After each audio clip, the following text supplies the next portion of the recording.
Bien, bonjour à toutes et à tous. Alors, une petite note d'abord sur la couleur du PowerPoint. Donc, mon idée n'était pas de vous mettre tout en jaune fluo, mais ça apparaît comme ça. Donc voilà, une petite note créative qui s'est ajoutée au PowerPoint, qui était voilà, un petit peu plus noir et blanc à la base, mais qui donc a maintenant cette petite teinte jaune. Alors, au lendemain de l'armistice, juger les responsables des crimes commis contre les civils durant l'invasion et l'occupation allemande est loin d'être une évidence. Pourtant, dès les premiers jours de la guerre, une commission d'enquête a été mise en place afin de recueillir des preuves attestant des violations du droit des gens. L'après-guerre, l'après-première guerre mondiale, est marquée par des expérimentations et des tentatives de justice, entre guillemets, internationales. Pourquoi internationales ? Bien, par le cadre juridique mobilisé, les conventions de La Haye existent, on peut les mobiliser, mais aussi parce que les acteurs impliqués sont internationaux et parce que les entre guillemets, lieux de justice sont également internationaux à certains égards. Alors la Belgique avait intégré les conventions de La Haye en droit belge avant la guerre, en 1910. La France le fait en 1917. Mais ces conventions, on le sait, ne prévoient pas de sanctions. Georges Clemenceau, en septembre 1918, et là je reprends une citation qui est donnée par Gert Henkel, donc ce n'est pas moi qui l'ai mise au jour, déclare qu'aucune victoire ne justifierait une amnistie. La même année, et je cite toujours via Gert Henkel, les Britanniques, par la voix de Churchill, estiment que les personnes contre lesquelles il existe des preuves de violation des lois de la guerre devront être jugées, y compris les hauts gradés. On peut donc se poser la question, est-ce que la justice pénale, dans ce cas-ci, parce que bien sûr la justice ça peut avoir un sens plus large, est-ce qu'elle constitue un but de guerre et puis un but de la paix ? Alors en Belgique, c'est 10 ans après le début de la guerre que quelques 130 procès, 187 personnes, ont finalement lieu devant les conseils de guerre belges. Nous sommes alors en 1924-1925. Mais ces accusés, des criminels de guerre allemands, ne sont pas là. Ce sont des procès par défaut. Et ces procès de 1924-25 constituent le dernier épisode d'une série d'expérimentations. Expérimentation dont l'histoire débute en 1914 avec la première commission d'enquête et puis qui va se poursuivre durant 11 années jusqu'en 1925, moment auquel on met fin à cette question. Alors la mémoire de cet immense effort de documentation entrepris dès le début de la guerre, puis par étapes et enquêtes successives jusqu'en 1925, par des juges de paix, des juges d'instruction, les autorités locales et puis finalement la justice militaire, cette mémoire donc de cet effort de documentation reste dans l'ombre de la déroute judiciaire des procès de Leipzig en 1921. Et donc les questions que je souhaite explorer ici sont les suivantes. Quelle est la place de la justice après la Première Guerre mondiale ? Pour qui et par qui doit-elle être rendue ? Et pourquoi a-t-on oublié, quelque part, les procès par défaut organisés par la Belgique ? Alors c'est une présentation qui s'appuie sur un travail d'équipe mené avec Peter Lagroux, qui est présent, en particulier sur le procès de Max Ramdor à Leipzig, et puis aussi sur les collections de ces procès par défaut que je viens d'évoquer, qui ont été numérisés aux archives de l'État dans le cadre du projet de recherche Youth in Belgium avec ma collègue Delphine Lauwers. Alors, le jugement des responsables reçoit une place dans le traité de Versailles, à l'issue de plusieurs mois de négociations et de discussions au cours de l'année 1919. Et ces discussions ont notamment lieu au sein de la commission des responsabilités des auteurs de la guerre et sanctions. Cette commission, elle se penche sur les responsabilités, sur les faits, et sur la constitution d'un tribunal approprié pour poursuivre ces crimes. De ces travaux émerge aussi l'énumération de 32 infractions spécifiques, parmi lesquelles torture infligée à des civils, viol, pillage, meurtre et massacre. À la conférence de la paix, la commission sur les responsabilités de la guerre fonctionne, comme ça a été dit hier, dans un contexte particulier.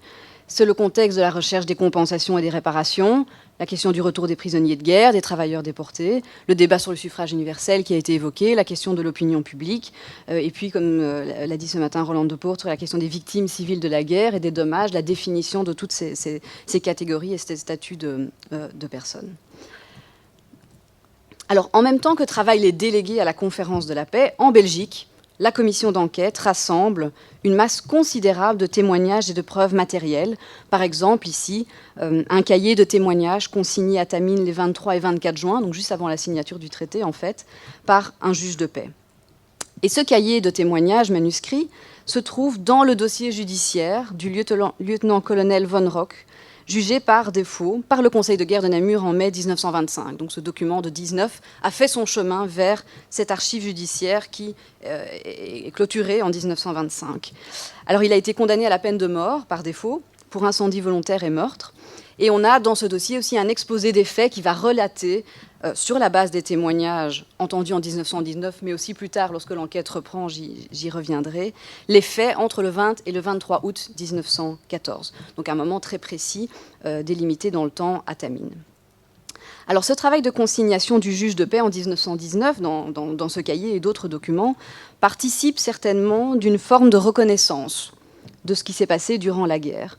Et donc il s'appuie, comme vous pouvez le voir, sur des centaines de témoignages, personnes qui sont appelées à venir faire leur déclaration à la maison communale, par exemple, ou au tribunal du juge de paix, et qui donc se succèdent face à ce juge, font des déclarations plus ou moins longues et puis signent leur déclaration. Mais à l'époque où ces témoins sont entendus, la juridiction qui pourrait juger éventuellement ces crimes n'est pas encore fixée. Le traité n'est pas signé et la justice n'a pas encore, la Belgique, pardon, n'a pas encore choisi finalement si on aura éventuellement des procès devant des cours civils, devant des cours militaires. Donc voilà, il y a des choses qui restent encore là en suspens. Dans le traité de Versailles, ce sont les articles 228 et 229 qui m'intéressent plus particulièrement ici et qui régissent les grandes lignes des poursuites. En plus de l'article 227, bien sûr, qui prévoyait la création d'une instance internationale pour juger le Kaiser, mais que je laisse de côté ici. Tribunal qui n'a jamais été mis en place, mais qui là aussi constitue en tout cas une idée, un projet, mais qui n'aboutit pas. Mais donc, ces deux articles-ci prévoient d'une part que le gouvernement allemand reconnaît aux puissances alliées, comme vous pouvez le voir, et associées, la liberté de traduire devant les tribunaux militaires les personnes accusées. Et donc, il est aussi demandé à l'Allemagne de livrer ces personnes. Et puis, l'article 229 prévoit, à titre exceptionnel, la composition de tribunaux hybrides ou mixtes avec des juges des différentes puissances alliées qui pourraient se saisir d'un dossier qui concerne en fait justement par exemple la France et la Belgique, des victimes belges et françaises ou une personne qui aurait agi à deux endroits différents. Et cette piste d'un tribunal un peu mixte ou hybride est évoquée un temps dans le dossier Von Rock dont je vous parlais juste avant, donc dont les premières enquêtes débutent en 1919. Alors quels sont les effets du traité et de ces articles? Eh bien finalement c'est au lendemain de la signature du traité que les difficultés à mettre en œuvre la poursuite de ceux qu'on nomme alors, entre guillemets, les coupables de guerre allemands, vont surgir. Alors la question qu'on peut poser, c'est est-ce qu'on a sous-estimé les obstacles ou est-ce qu'on a considéré que ces articles avaient une valeur symbolique plus forte encore que leur valeur pratique ou en tout cas leur capacité à permettre la mise en œuvre de ces procédures.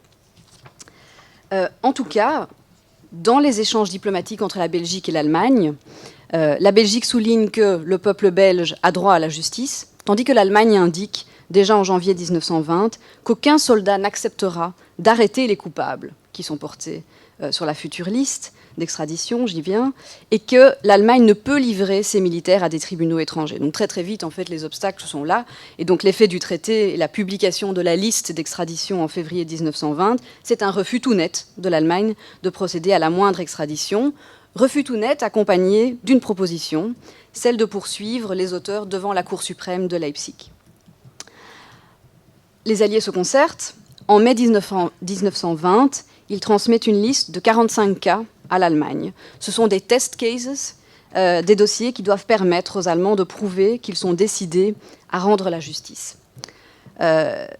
Les Britanniques, les Français, les Belges dépêchent des observateurs sur place qui vont faire rapport sur ce qui se dit dans la salle d'audience, sur ce qui se dit dans la presse allemande, sur ce qu'ils entendent, les bruits de couloir, les bruits d'audience, et puis qui vont être en contact avec les témoins qui sont envoyés par les Français, les Britanniques et les Belges pour déposer devant la cour de Leipzig. Et ici, vous voyez une carte postale qui est envoyée par un des délégués britanniques, des observateurs britanniques, et qui donc se trouve dans les archives affaires étrangères, aux archives nationales à Kew, qui n'est pas le tribunal, mais voilà, qui est une carte postale de la ville de Leipzig où ils expliquent, voilà, tout s'est bien passé, les témoins sont bien arrivés, tout le monde est bien installé, tout le monde est là, et nous sommes prêts pour attaquer le procès le lendemain. Alors le 11 juin 1921, après 3 jours d'audience, les observateurs belges, ils étaient 3, du procès de Max Ramdor, prennent place dans la salle d'audience pour entendre le prononcé du jugement. Et quelques jours plus tard, ils vont rendre compte de leur surprise face à ce jugement, et ils en rendent compte dans un rapport qu'ils envoient au ministre de la Justice à Bruxelles. Alors le dossier Ramdor a été délégué par les autorités belges aux autorités allemandes, et il va aboutir à un acquittement retentissant. C'est ça qui suscite la surprise des observateurs. Or, c'est un dossier particulier parce qu'il vise un agent de la police secrète allemande à Gramont qui, en 1917, a procédé à l'arrestation d'une quinzaine d'enfants qui étaient accusés de saboter les lignes de chemin de fer, alors qu'en fait, ils dérangeaient les signaux pour pouvoir glaner du charbon sur les voies et qu'il n'y avait pas là, en tout cas, une intention de nuire en tant que tel au ravitaillement de l'armée allemande, ce qui est justement le récit qui va être produit par Ramdor. Donc ces enfants sont enfermés, torturés, puis pour certains d'entre eux jugés en février 1918. Et donc cette affaire est évidemment très forte puisqu'il s'agit d'enfants. C'est aussi une affaire solide parce qu'il y a des documents, parce qu'il y a eu ce jugement, et parce qu'on a aussi le sentiment, et ça c'est un travail qu'on fait avec Peter Lagroux pour le moment sur ce procès, que même les Allemands à l'époque se disent que bon, là peut-être on est allé un peu loin. Et donc il y a l'idée que c'est un dossier sur lequel éventuellement justice allemande et justice belge peuvent peut-être se rencontrer d'une certaine manière. Et donc Max Ramdor comparaît devant la cour de Leipzig pour privation de liberté, blessure corporelle dans l'exercice de ses fonctions et extorsion d'aveux à ses enfants. Alors ce qui est intéressant, c'est que ce procès fait l'objet d'une attention médiatique internationale. On a un journal français qui annonce le jour de l'ouverture du procès, je cite, « Le tribunal de Leipzig juge aujourd'hui le bourreau des enfants belges », tandis qu'un journal suisse va titrer à la suite du jugement « Leur justice », sous-entendu la justice de Leipzig, des Allemands à Leipzig. Et ce qu'on voit dans les rapports sur le procès, c'est que le point d'attention central, c'est le témoignage de ces enfants qui ont fait le voyage depuis la Belgique pour comparaître devant les juges, déclarations qui vont devoir être traduites. Bon, alors il y a toute une histoire avec l'interprète aussi, bon, pas assez de temps pour entrer dans les détails, mais voilà, on pourra toujours en reparler après. Mais donc on a d'une part souvent la presse étrangère, la presse belge, qui va relever que les dépositions des enfants étaient émouvantes, ces enfants qui avaient donc été arrêtés et torturés, alors que le jugement rendu par les 3 juges, le jugement de la Cour, conclut que ces déclarations sont fantasques et en tout cas peu convaincantes. Et donc on a 17 témoins belges qui font le déplacement à Leipzig pour raconter à la Cour ce qu'ils ont vécu durant la guerre. Et donc on a la Gazette de Lausanne ici qui relate une partie de ces témoignages. Durant 4 jours, devant 7 juges, 20 journalistes, un interprète et les délégués officiels des Alliés, les yeux dans les yeux de Ramdor, ils témoignèrent. À chacun comme il convient, le président va dire, devez dire la vérité, ils la dirent de leur mieux, et ce fut impressionnant.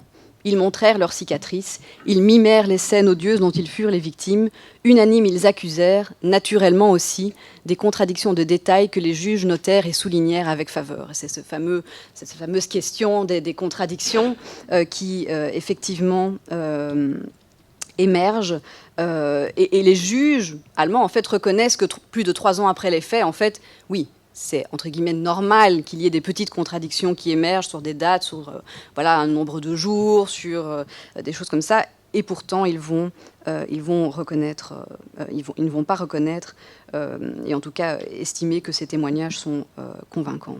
Le jugement rendu à Leipzig souligne que, je cite, « les témoins ont personnellement des intérêts considérables en cause ».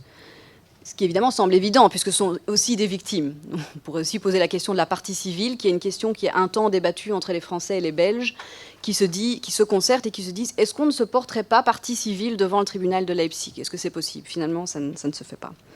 Les juges reconnaissent, comme je le disais, que le temps écoulé peut certes expliquer certaines choses, mais plus loin, le jugement affirme que, je cite, « dans les interrogatoires auxquels furent soumis les jeunes Belges, ils accusèrent fréquemment une forte tendance à dénaturer et à exagérer les faits. poursuivant un peu plus loin, en l'occurrence, il y a encore lieu de tenir compte de ce que l'excitation systématique de la population belge, poursuivie d'un certain côté durant des années par la parole, la plume et l'image, contre les prétendues atrocités de guerre commises par les Allemands, devait à la longue exercer une influence suggestive sur les enfants. Bien sûr, l'acquittement et les attendus du jugement vont provoquer un tollé en Belgique. C'est un sentiment qui est partagé par les délégations françaises et britanniques, qui elles aussi donc suivent ces procédures. Alors ce même journal, la Gazette de Lausanne, produit un extrait qui probablement provient du journal Le Peuple, enfin ils disent un journal socialiste, voilà, on imagine que c'est le journal Le Peuple, qui dit des choses très intéressantes, et j'ai repris notamment le début. La décision de Leipzig est grave doublement. Et en fait, ici, ils font référence à un autre procès devant la cour de Leipzig, mais ça vaut aussi pour celui-ci. Elle consacre par autorité de justice la thèse la plus extrême du militarisme impénitent. Et puis ensuite, voilà, il y a tout un développement sur la question du supérieur. Et bien sûr, on estime qu'ils ont obéi à des ordres, alors ils n'ont qu'à juger finalement les plus responsables, les supérieurs, et pas simplement se cacher derrière cela. Ce qui est intéressant ici, c'est la question de l'autorité de la chose jugée. Et c'est bien de cela qu'il s'agit, puisque le jugement balaye d'un revers de la main les atrocités commises durant la guerre, se cache derrière la nécessité de la guerre.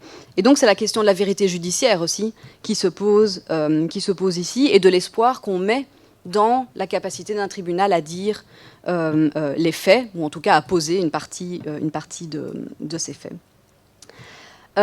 Et donc cette question de la vérité judiciaire, elle me semble très importante parce que, comme c'est souligné dans le livre « Retrouver la guerre », la violence de la guerre, y compris celle commise contre les civils, elle est bien connue des contemporains. C'est quelque chose que les contemporains connaissent extrêmement bien. En revanche, assez vite après la guerre, cette violence est enfuie, elle est refoulée. Et donc la possibilité de pouvoir la dire dans un jugement aurait en tout cas constitué un élément important pour dépasser les récits divergents et pour en tout cas dépasser aussi le silence autour des violences subies par les civils.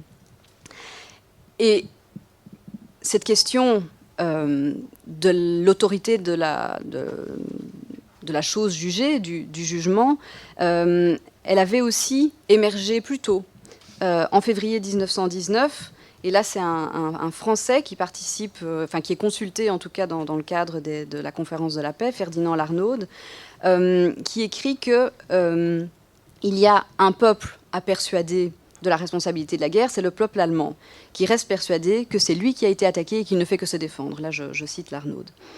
Et donc il pose la question, n'y a-t-il pas lieu de rechercher un moyen qui modifierait cette opinion ? Et ce moyen ne pourrait-il pas être trouvé dans l'institution d'un tribunal ? Donc là encore, on voit le tribunal comme un éventuel lieu de constitution de ce récit, voire un lieu qui pourrait carrément, finalement, faire évoluer l'opinion publique allemande. Bien sûr, il pose la question de façon très, très frontale en disant « c'est toute la faute aux Allemands », et voilà, on est en février 1919, mais c'est intéressant en tant que tel.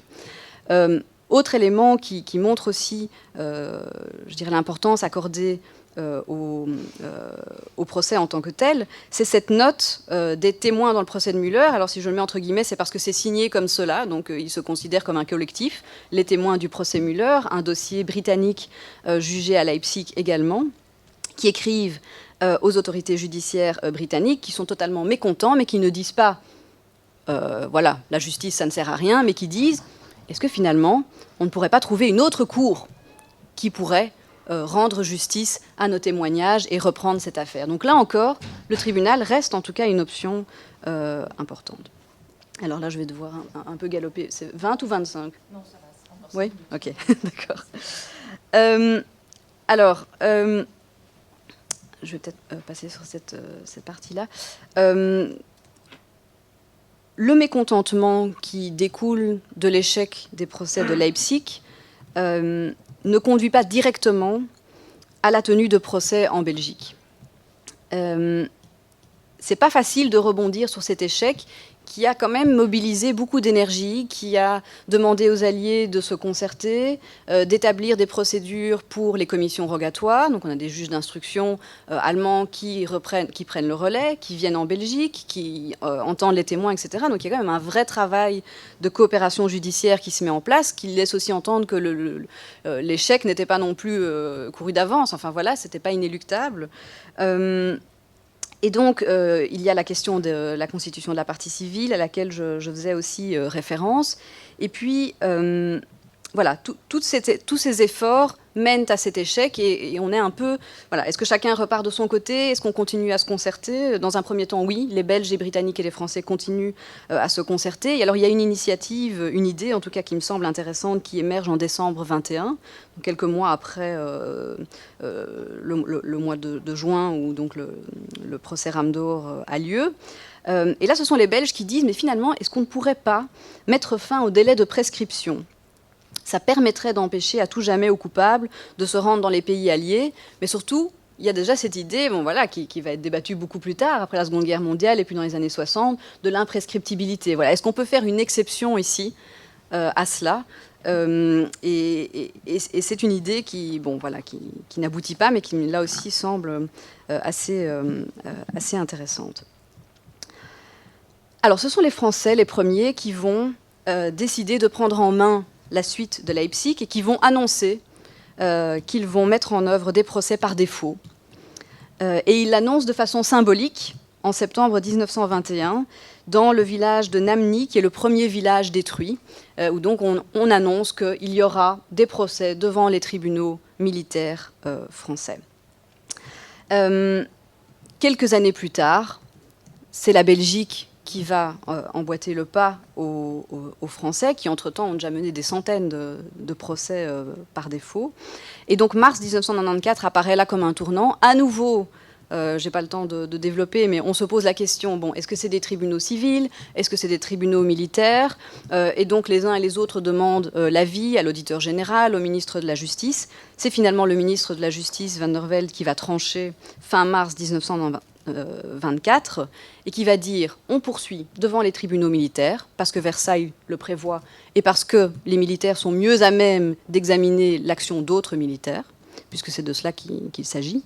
On ne va pas rejuger Ramdor, on n'est pas content, mais on ne va pas le rejuger, donc c'est explicite dans sa lettre. Et on va juger les actes les plus graves, exclure les vols par exemple, et surtout les faits dans lesquels on peut identifier les accusés.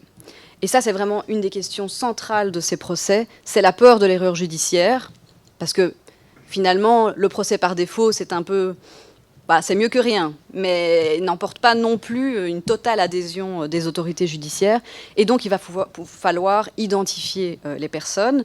On a la liste d'extradition à disposition, bien sûr, mais c'est intéressant de noter que finalement, sur les 130 dossiers, il n'y a que 40 militaires allemands jugés par les Belges qui figuraient aussi sur la liste d'extradition. Donc c'est assez peu, en fait, d'une certaine manière, et c'est la même chose pour la France. Et donc on va rouvrir les dossiers. Ces dossiers qui avaient été mis en suspens pendant Leipzig, donc les enquêtes de 1919-1920, en 24, on les rouvre et on va chercher les témoins clés qui vont permettre à la justice militaire d'emmagasiner tout le travail d'enquête déjà fait, et puis d'aller, entre guillemets, à l'essentiel, en faisant des choix sur les faits les plus graves, etc. Et on voit bien cette sélection, et finalement, on arrive principalement aux questions de meurtre, à l'incendie volontaire, et au pillage, et toutes les autres questions de vol, notamment, passent un peu à l'arrière-plan. Et donc, voilà, j'aime bien montrer cette carte postale parce que donc c'est un document qui se trouve là aussi dans un dossier judiciaire et pour lequel on a un témoin qui vient à l'audience, parce qu'on a aussi l'idée que le procès par défaut, ça veut dire qu'il n'y a pas de témoin. C'est que voilà, c'est une justice, tout le monde s'entend. Bien sûr, l'accusé n'est pas là, on est d'accord. Mais il y a quand même des témoins, ici notamment Jeanne Dujardin, 33 ans, ménagère, domiciliée à Willersey, et qui déclare au juge, mais oui, effectivement, c'est bien le régiment qui était dans mon village. J'habite une des seules maisons qui est restée après l'incendie. Des soldats sont venus chez moi, je reconnais bien ces soldats sur la photographie que vous me montrez. Alors, dit que vous me montrez, or, si on lit le dossier, c'est elle qui a donné la photo aux enquêteurs en 1919, qu'elle avait gardé depuis 1914 parce qu'elle l'avait trouvé dans une grange. Et donc elle dit oui, vous m'en montrez, mais si on lit, voilà, c'est en lisant le dossier qu'on se rend compte qu'en fait c'est un peu elle qui est à la base de cette chaîne qui commence en 14, le document remis en 19, et puis finalement en 25, il est montré à l'audience et elle confirme que c'est bien de ces personnes-là qu'il s'agit. Donc, certes, je vais conclure, comment dire, une déception suite au procès de Leipzig et des procès de Leipzig qui font de l'ombre à ce qui s'est passé après et à toutes ces autres tentatives. Finalement, c'est un moment de cristallisation qui fait un peu oublier toutes les autres formes d'expérimentation judiciaire qui sont mises en place à ce moment-là. Formes d'expérimentation judiciaire qui permettent aussi un peu de nuancer le modèle d'une criminalisation ou culpabilité collective après la Première Guerre mondiale et culpabilité individuelle avec Nuremberg après la Deuxième Guerre mondiale. On voit que c'est quand même un peu plus nuancé ça. Enfin voilà, c'est un modèle de Jerry Simpson qui par ailleurs est plus nuancé aussi que ce que je dis. Mais voilà, en tout cas, on voit que ces archives apportent quand même un nouveau regard là-dessus. Et puis, finalement, on se rend compte que la période qui suit la Première Guerre mondiale peut être considérée, alors c'est anachronique bien sûr, mais comme une période de justice un peu transitionnelle, avec tout ce qu'elle implique de décisions ad hoc face à des obstacles, à des difficultés, à des questions qui se posent pour la première fois. Enfin, pourquoi est-ce que finalement on a oublié ces procès ? En tout cas, ils ne sont pas entrés dans la mémoire collective ni dans la mémoire judiciaire. En tout cas, c'est ce que montrent les résultats pour le moment. Alors, c'est une recherche en cours. Peut-être qu'on va se dédire là-dessus. Une explication, c'est que ces archives ont disparu. Elles ont disparu en 1940 car elles ont été saisies par les autorités allemandes qui ont spécifiquement ciblé toutes les décisions de 1924 et 1925. Puisqu'en 25, le Conseil des ministres dit bon, voilà, on va s'arrêter, on va arrêter de juger par défaut. C'est une autre période qui commence. Donc ces archives atterrissent à la fin de la Seconde Guerre mondiale à Berlin, et puis l'armée rouge arrive à Berlin et se saisit à son tour de ces archives comme butin de guerre. Et c'est seulement au début des années 2000 que ces archives reviennent en Belgique. Donc ces archives judiciaires des procès de 1924-25. Donc est-ce que c'est la raison de l'oubli ? Oui, mais en même temps, elles étaient là durant l'entre-deux-guerres. Donc voilà, là, il y a encore des choses qu'on doit creuser aussi par rapport à la réception de ces procès par défaut au sein de la population. Et voilà, pour boucler la boucle, vérité judiciaire, vérité historique, point d'interrogation. Et bien voilà, là, je pense que c'est effectivement un travail sur des sources extrêmement riches et fascinantes qui reste à faire et qu'on est en train de déblayer. Mais donc ces archives sont aussi disponibles en ligne, donc chacun peut y accéder sur la base de données de la Cour pénale internationale. Une grande partie, en tout cas, déjà s'y trouve. Donc voilà, je vous invite à y jeter un coup d'œil. Merci pour votre attention.